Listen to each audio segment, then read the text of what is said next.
There's a lot to be said for keeping your eyes wide open when you're out walking. You never know when you might find something interesting and worth telling your friends about. Sometimes, though, just paying attention to your surroundings isn't enough.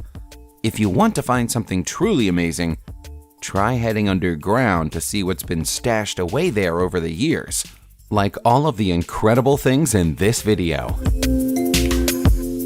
Thanks to the hit television series Vikings, interest in the helmet-wearing warriors who came from Scandinavia and battled their way across Europe is higher right now than it's been in years.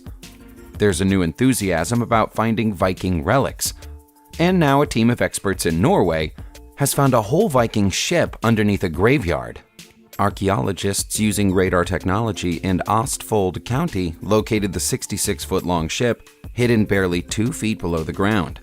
The cemetery itself has Viking connections, with 7 1,500-year-old burial mounds dotted around the area, including the final resting place of the Viking King Gel.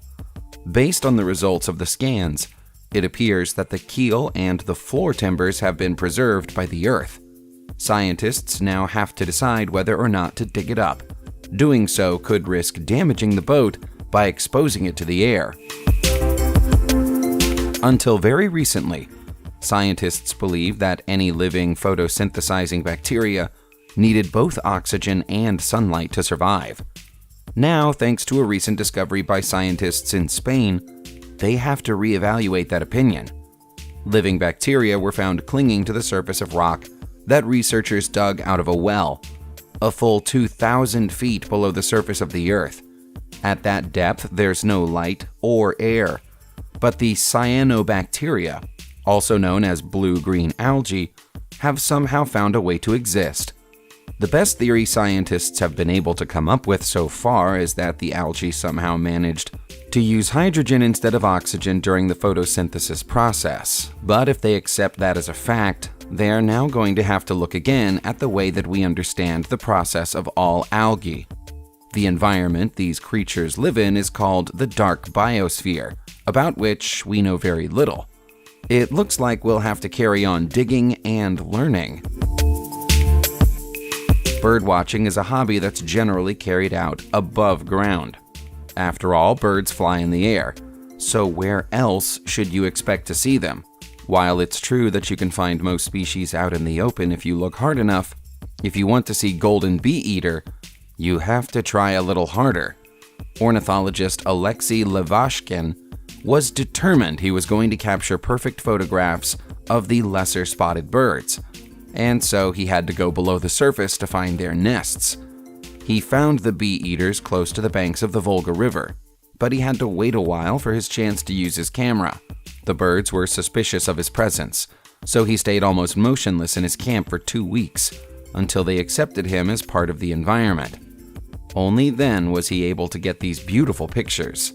The bee-eaters, which get their name because they raid hives and eat the bees they find there, are only as small as sparrows, but their bright colors make them easy to identify if you know where to look. A crashed plane can easily end up below the ground by accident, but there's an old MiG-21 plane buried near Prague in the Czech Republic, which found its way there deliberately. It's an art installation by British artist Roger Hirons. Hirons had to negotiate with military experts and dealers from all over Europe to persuade them to let him bury a plane, and the one that ended up in the 14 feet deep grave is built from spare parts. The wings and chassis arrived separately and were assembled at the site before being conveyed into the earth. Hirons is an experienced sculptor who's worked with many materials, but a former fighter plane has to be classed as the most unusual.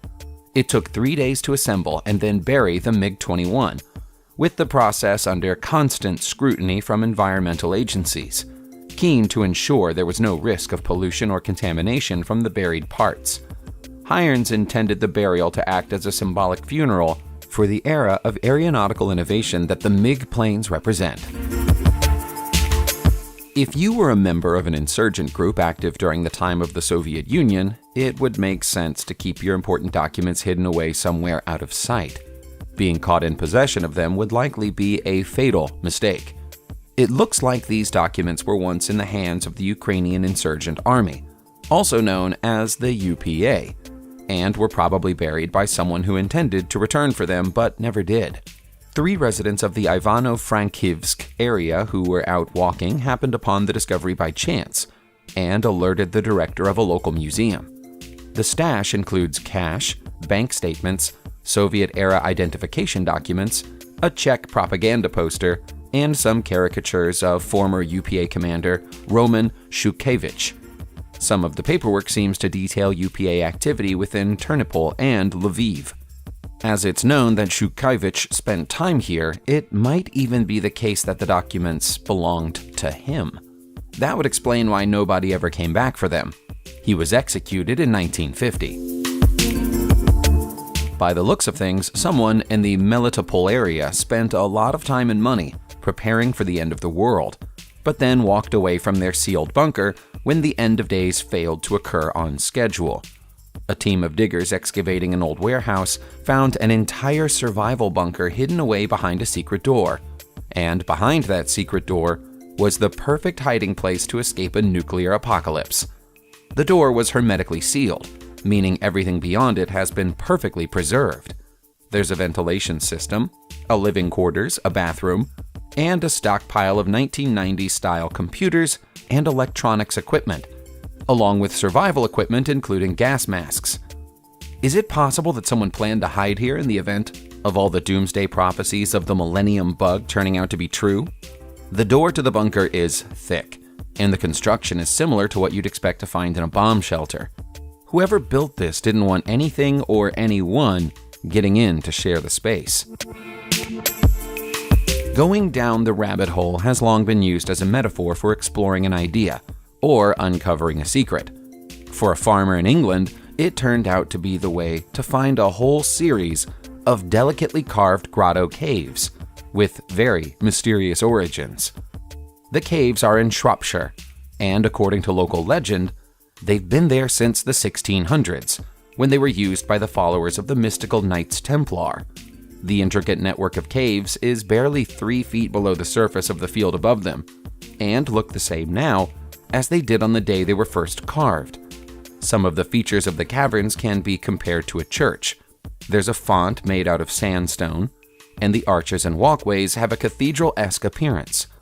While their true purpose is unknown, the Historic England Society has poured cold water on the Knights Templar theory.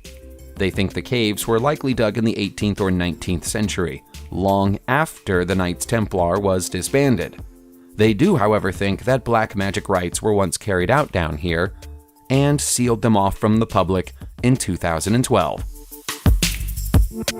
There are rumors of secret Nazi underground bases in almost every country conquered by German forces during the Second World War, but most of the stories are just that, rumors. That's not the case in the Netherlands, though. Recently, the sands of the Dutch coastline close to The Hague, facing the North Sea, shifted for the very first time since the war ended. When they did, they revealed the entrance point to a series of luxury bunkers that are so extensive you could almost call them a city. It's thought these bunkers were part of what Hitler called his Atlantic Wall, as he attempted to build a fortified line from France to Norway and turn Europe into a huge fortress. At one point, over 3,000 Waffen-SS troops would have been housed within the bunkers, including Arthur Seyss-Inquart, who was installed as the leader of the Netherlands on Hitler's behalf after the country fell into their hands.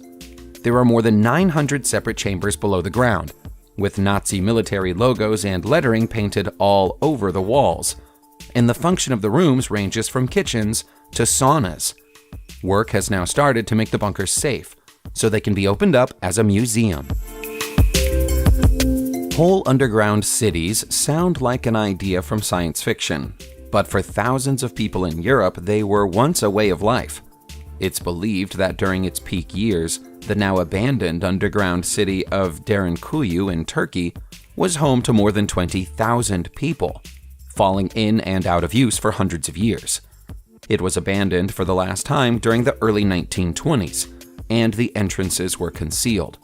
Only 40 years later, when a Turkish man carrying out renovations in his basement knocked down a wall and found himself walking out into an underground street, was the city found once more.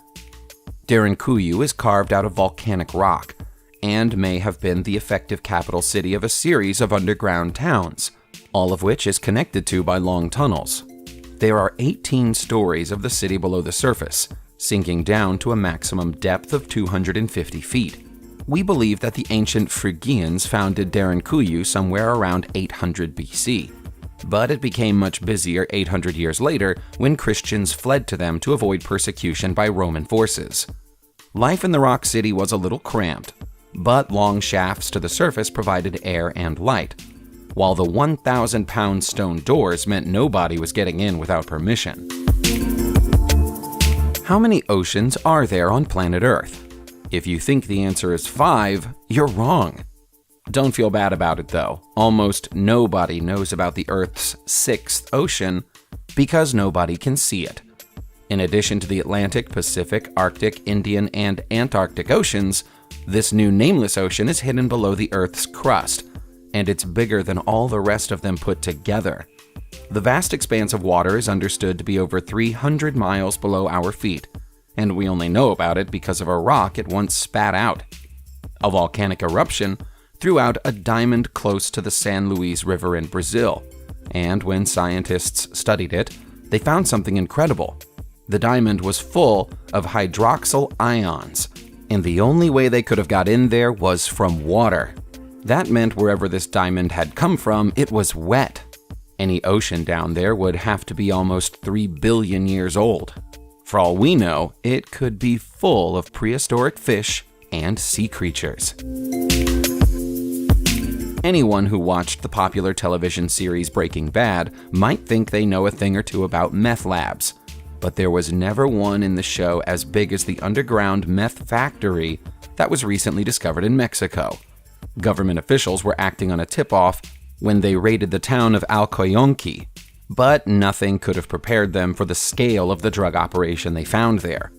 Over 50 tons of methamphetamine were being stored below ground in 2 huge bunkers, both of which were served by a fully kitted-out underground laboratory.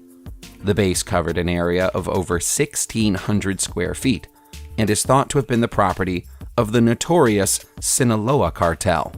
The huge base had specific cooling and reactor areas, indicating a high level of professionalism and expertise in the people who worked here.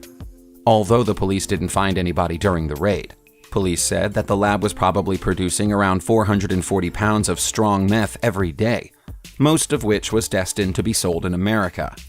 Everything that was found here has been destroyed. As well as the Vikings, the Saxons, and the Romans, there was another warrior race which once roamed all over Europe, and that was the Celts.